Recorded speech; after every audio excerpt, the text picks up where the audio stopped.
Hello engineers. Today we discuss about concrete volume for stairs. To calculate the concrete volume for stairs, you'll need to determine the volume of each individual step and then sum them up to get the total volume.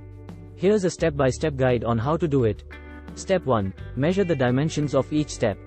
1. Measure the height, rise, of the step from the top of one step to the top of the next step. 2. Measure the depth, tread, of the step, which is the horizontal distance from the front edge of the step to the back edge. Step 2. Calculate the volume of each step.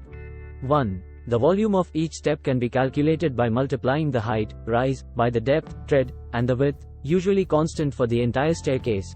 Step 3. Sum up the volumes of all steps. 1. Add up the volumes of all the individual steps to get the total concrete volume required for the entire staircase. Step 4. Account for wastage and rounding up. 1. It's a good idea to account for a little extra concrete for wastage, irregularities, or adjustments. 1. You may also need to round up the total volume to the nearest whole number or concrete bath size.